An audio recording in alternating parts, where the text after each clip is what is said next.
Greetings, ladies and gentlemen, and welcome to this latest narration of the web series The Survivor Becomes a Dungeon. If you're new to the series, there is a playlist listed down below in the description. And as always, I hope that you enjoy.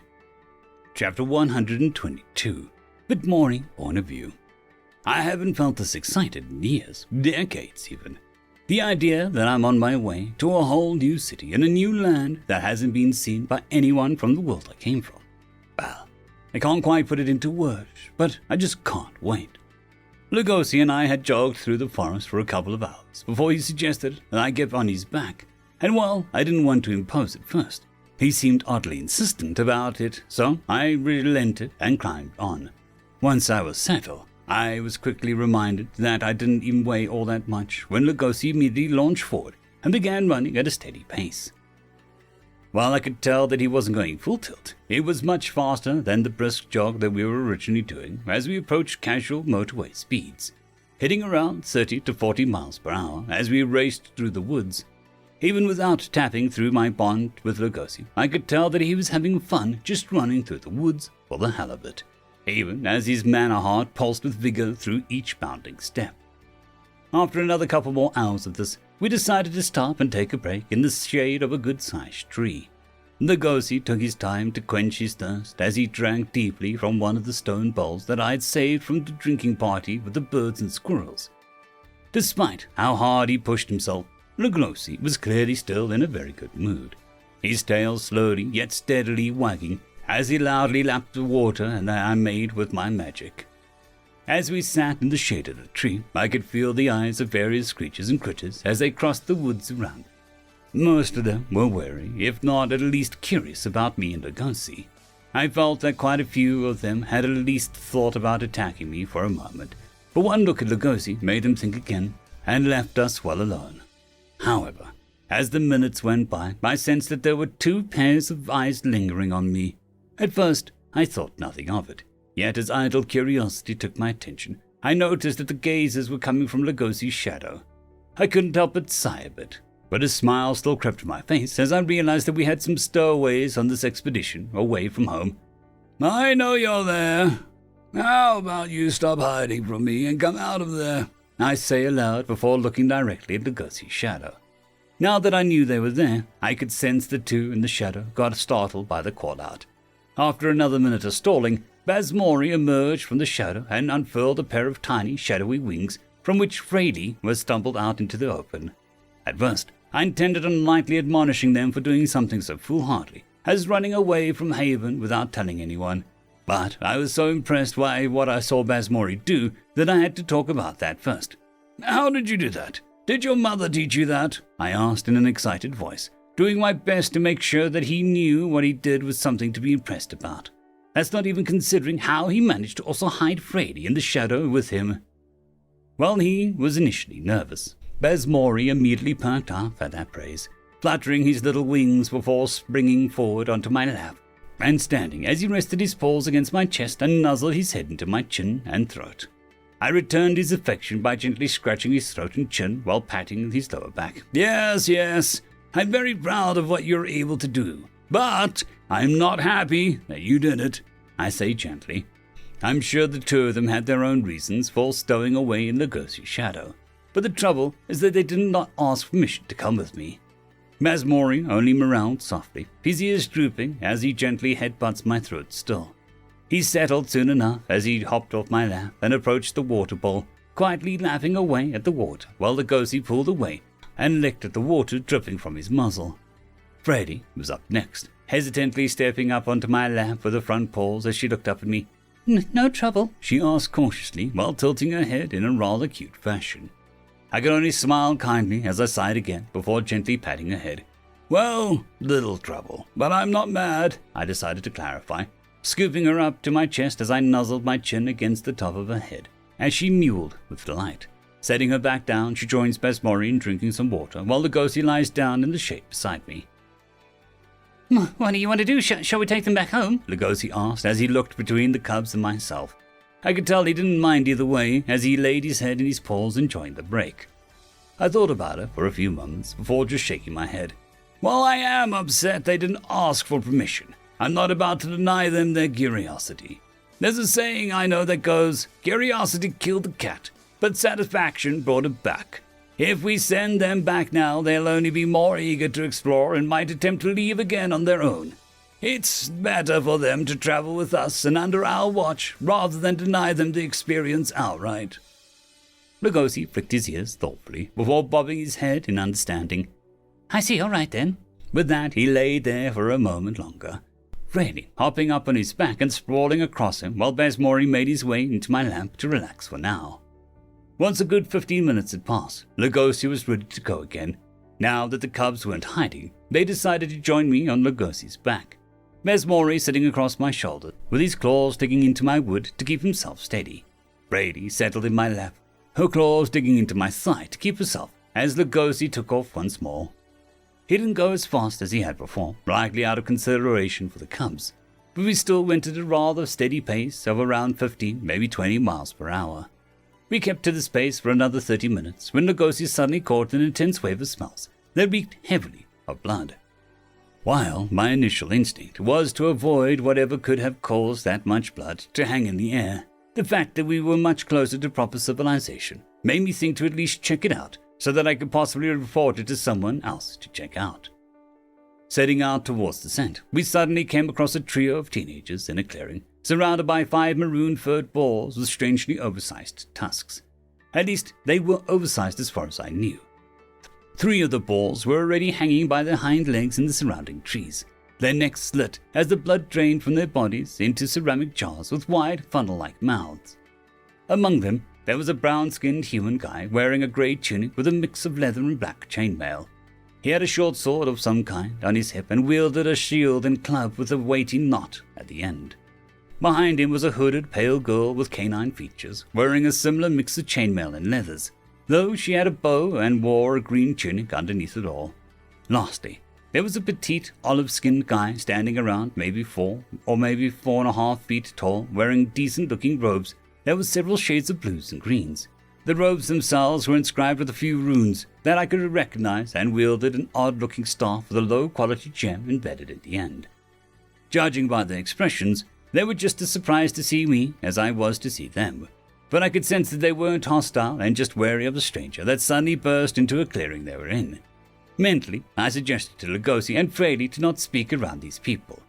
I flashed a smile as I looked among the teens. Ah, good. When I smelled all that blood, I had feared the worst. Sorry I startled you. With that, I could feel most of their wariness had waned, but I was still a stranger, so a healthy amount of distrust lingered as the guy with the club spoke up first. Hey there, thank you for your concern, but I can assure you that we're just fine, he said as he hooked the club into a clip in his waist. Can we help you? He asked in a probing way. I smiled a little more before thinking about it and speaking up. Actually, I could use some help finding the nearest town. I've been wandering for some time now, and I'm not exactly sure where I'm going, I explained as I got off Lugosi. Bazmori and Fraley hopped off of me as they stretched their own legs, while Lugosi laid down in the grass and dirt to rest some more. Even without sensing their emotions, I could tell that they weren't expecting that particular request. Though, at that, I could sense the canine girl's eyes wandering at my body as she seemingly noted my apparent lack of supplies and boots. The young guy spoke up once more as he procured something from a pouch in his belt. Sure, we're not that far off. Just keep heading east-southeast and you should see it soon enough, he explained as he looked at the thing in his hand. Is it a compass of some kind? Maybe I should look into getting one of those. Many thanks, I reply amicably, though as I'm turning to leave, I can't help but consider using these guys to possibly make my way into town easier. I don't have any kind of identification on me, and I'm likely suspicious looking if the canine girl is anything to go by. If I can endear myself to them, maybe they'll vouch for me, or at least put in a good word.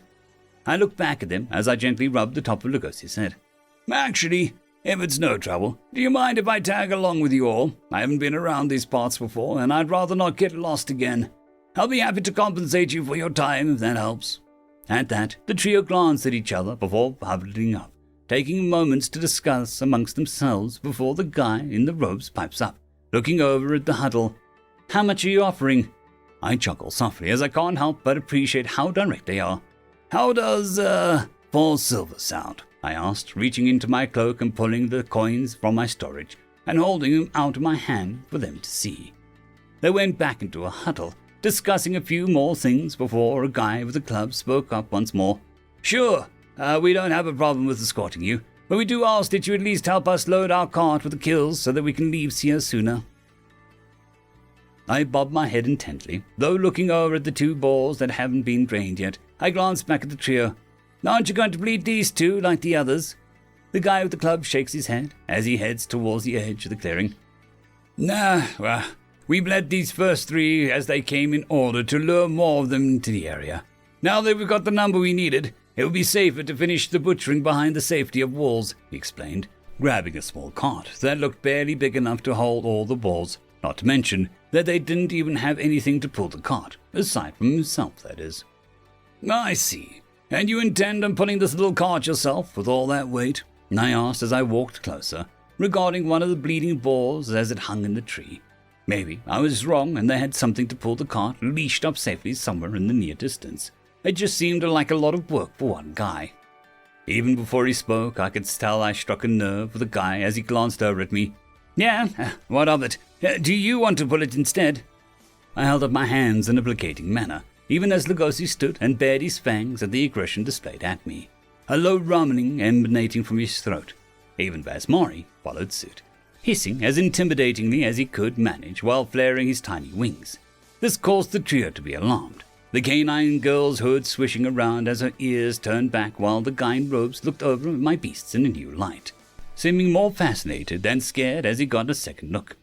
Now, I meant no offense. Perhaps I can help move things along, especially if we need to leave sooner, rather than later, as you say," I explained before gently petting Lugosi's head, letting him know that it was fine before scooping up Vasiliauskas and cradling him in my left arm.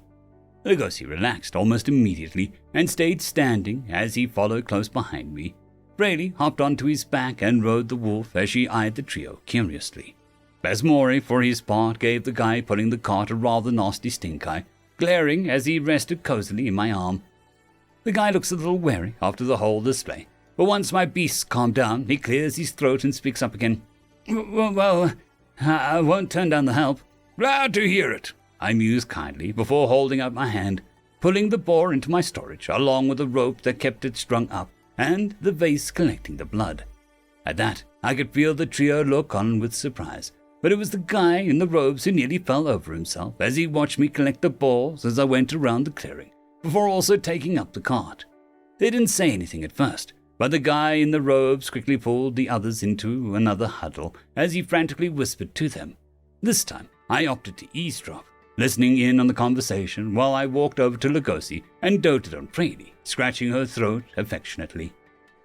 It seems the guy in the robes thinks I'm a powerful mage of some sort, citing my casual use of spatial magic as his reasoning.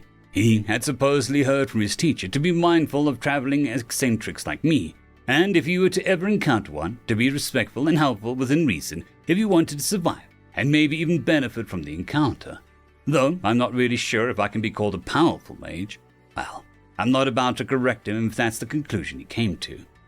They broke their huddle soon enough, the guy with the robes approaching me, this time as he lowered his head slightly in respect before looking back up at me. "Great Mage, you honor this novice with your display of magical prowess. Forgive me for not recognizing your might sooner." "Well, I suppose it's time to improvise." "Don't worry about it. Do you think I intend on making grand entrances everywhere I go?" "It's fine," I offer kindly while shaking my head a little. At that, the guy in the robes beams, feeling as if he just passed some kind of test as he stood upright once more. Of course. You said you wanted us to escort you to the nearest town, yes? Well, we'll be glad to do so, and we should help you pass without even being hassled by the guards," he added almost knowingly, as he began absently patting at and brushing down his robe some more to appear more presentable. I couldn't help but smile a little more. This guy was surprisingly shrewd for his age, and I could appreciate a mindset like that. "I wouldn't want to impose on you that far, but I do appreciate it. Shall we be off then, novice?" Of course," he exclaimed a little excitedly, turning to look at his group as they gave discreet thumbs up at him. He then led the way, walking a little stiffly as he stood as tall as he could manage, trying his best to make a good impression on me, apparently. "I like that one," Lugosi murmured to me with a wolfish smile as we made our way from the clearing. End of chapter.